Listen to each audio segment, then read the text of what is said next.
I'll start with rhetoric. What is rhetoric? So rhetoric is a discipline of discourse. It's a discipline of communication. It's a discipline of speech. And persuasion means when you are speaking, someone must be pursued. Someone must be convinced. The way you want the response, the way you want the feedback from the audience, that should take place. So it is a discipline of discourse and persuasion via a verbal argument, that is called rhetorical devices. Means if you are using rhetorical devices in your speech, you will be able to persuade your audience. In other words, a rhetorical device is the linguistic tool. I'll repeat, a rhetorical device is a linguistic tool. It is only used in a speech, not in writing. It is only a linguistic tool that employs a particular type of sentence structure, sound, or pattern of meaning in order to evoke a desired response from the audience. Whatever your desire, same way you will able to pursue the audience. If you want to evoke some emotion in the audience, you must be successful. But this is only possible when you use your rhetorical skills. Like take the example of a politician who want to exaggerate some issue, and he has to go and give a speech in the public. So he must use some rhetorical devices, rhetorical speech that must erode the emotions of the audience. So the examples of rhetorical devices are repetition, means repeating the words or the sentences again and again just to emphasize the point or put more focus on a particular argument. Use of figurative language or the use of figure of speech, and even rhetorical questions. So these are the various elements of rhetorical devices: repetition, use of figurative language or figure of speech or literary devices, and also the rhetorical questions. So a rhetorical question is a question that is asked in order to create a dramatic effect or to make a point rather than to get an answer. So rhetorical questions are asked just to emphasize the point, not to get an answer. For example, do you want to be a failure for the rest of your life? The listener will never reply to this question. It is just an emphasis that if you do not study, if you do not work hard, you will be failure in your life. So such questions are called rhetorical questions, where answer is not expected from the audience. Rather, it is just asked to emphasize the point. So anytime when you try to inform, pursue, or argue with someone, you are engaging in rhetoric. Means you are using rhetorical devices, you are using rhetorical skills to pursue someone. If you have ever had an emotional reaction to a speech, or if you have ever changed your mind about a particular issue after hearing a skilled debaters, that means you have experienced the power of rhetoric.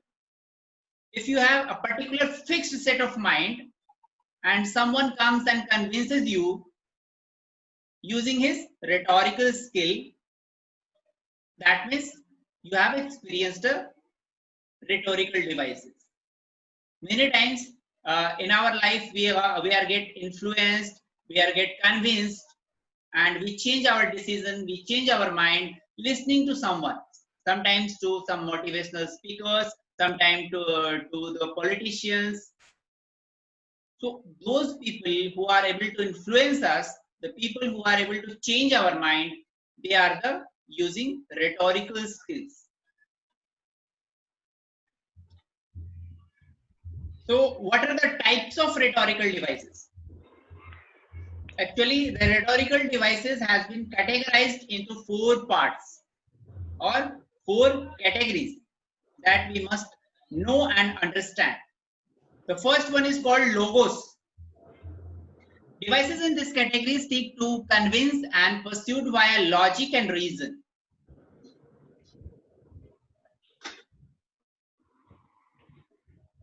Are you getting? All those devices which are used to convince and pursued by giving logic and reason. Authentic logic, authentic reason.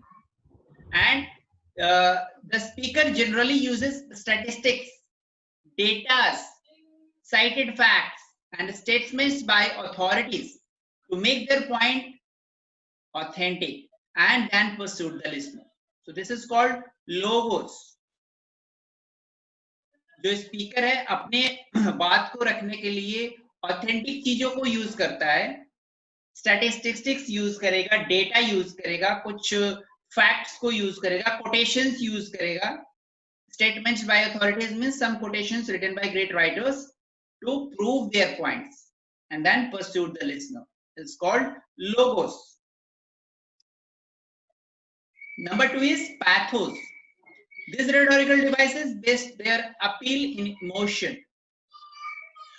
Pathos means emotion, and this could mean invoking sympathy or pity in the listener, or making the audience angry in the service of inspiring action or changing their mind about something. तो जहां emotion को evoke होने की बात होती है, that is called pathos. Those rhetorical devices which infer your emotion, which interact with your emotion, is called pathos. अभी कोई पॉलिटिशियन है, उसे कोई मुद्दा उठाना है पब्लिक में जाके, तो लोगों को भड़काएगा, तो उस समय क्या कर रहा है, उन लोगों के इमोशन के साथ इंटरेक्ट कर रहा है. He is not using any original facts, statistics or statements. Rather, he is using his own emotional capabilities, emotional rhetorical devices, that is called pathos, to exaggerate and to evoke the emotions of the audience. So I hope logos and pathos both are clear to you. Yes, sir. Yes, sir. You must not forget these 4 types of rhetorical devices. Very, very important. Number 3 is ethos. Ethos talks about ethical appeals that try to convince the audience that the speaker is credible source, that their words have weightage and must be taken seriously because they are serious and have the experience and judgment necessary to decide what is right. So the ethos are the rhetorical devices. They are used by the higher authorities. They are used by the well-known people, where they themselves have the weightage of making their statement authentic. They do not need any support of any data, any other ones quotations. Like presidents, prime ministers of various countries, they are having the power to make their own statement authentic. So those rhetorical devices that used by the great authorities are called ethos. The devices which carry their own weightage are called ethos. And the last one is kairos. Kairos is all about adapting your strategy and timing of your approach. Means what strategy you apply to deliver your speech. If you are going in some public speech, some political propaganda has to be discussed, and there you start talking some romantic things. That means you are not matching with your strategy. So what a strategy means, your speech must match with the background, must match with the purpose for which you are going to speak. So it is talking about your strategy and timing. How much time you are going to spend on which topic. If you have to speak for 1 hour, then how much time you must distribute into different subtopics to attract the audience. So this is often by orchestrating an opportunity to make your point. So kairos is the timeliness. Timeliness means how much time you spend on your topic, subtopic, subtopic, which topic is to be more emphasized, which topic is to be given more time. So it is called timeliness. Appropriateness, whether the subject that you are speaking is appropriate with the background. Is it appropriate to the audience? If you start teaching science in a arts class, the student will never listen to that. If you start giving an example of the science to prove something in the arts class, the students will never understand. So whether your content is appropriate or not. Decorum, symmetry, balance, awareness of the rhetorical situation or the circumstances that opens moments of opportunities. So these are all parts that comes under kairos. Okay. Now coming to prosody. As most of you are not aware about what is exactly prosody. So prosody refers to a set of variables in a speech that affect how a message is communicated and understood. It is not anything particular. It is a set of variables in speech. It is only there in a speech. Rhetoric and prosody both are the linguistic approach that is only relevant in a speech, not in writing. So prosody is a set of variables in a speech that affect how a message is communicated.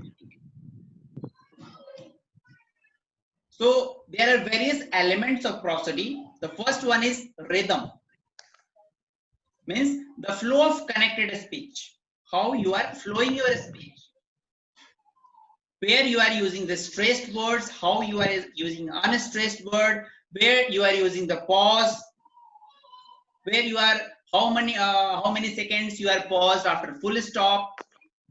So this all things comes under rhythm. So rhythm is the one element of prosody. A steady and unvarying rhythm can make your speech unnatural and it will look like a robotic. So rhythm has to be there in a good speech. The next is loudness. Means are you audible to the audience or you are simply keep on speaking and audience are keep on struggling to hear you. So the amount of volume used when speaking is called loudness. It must not be that much loud that creates irritation to the audience, or it should not be like a whispering. So loudness is the second element of prosody. The third one is stress. This is also called the force or emphasis. If at some places, if you want to emphasize any point, then you have to stress your speech. So the force or emphasis used on a sound, syllable or word in comparison to other sounds, syllables or words. So a stressed syllable in a word has more emphasis than other syllables in the words.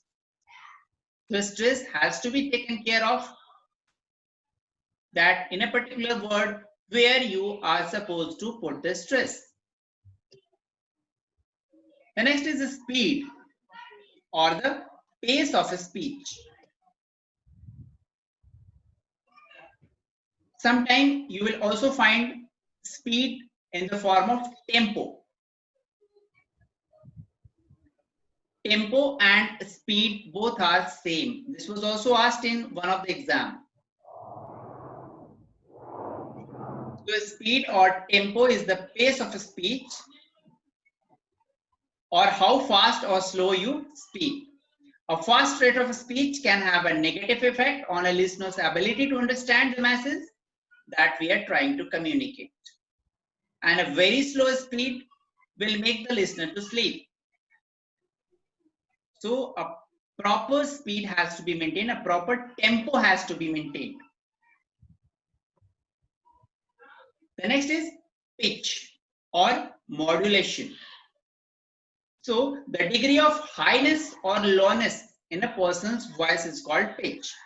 It's also called modulation. So men usually have a low pitch, while women and children tend to have a higher pitched voice.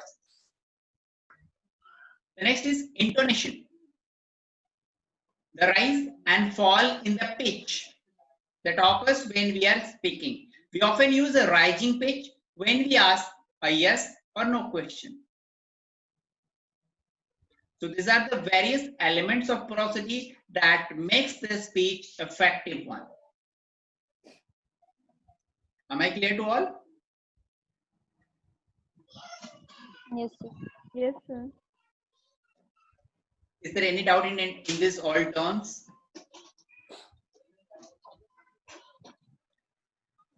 Now coming to the rhetorical devices. This is a thing that we are going to discuss in a broad way. One more class will be there on rhetorical devices. So a rhetorical device, also called persuasive device, also called stylistic device. These three terms are same: rhetorical device, persuasive device, and a stylistic device.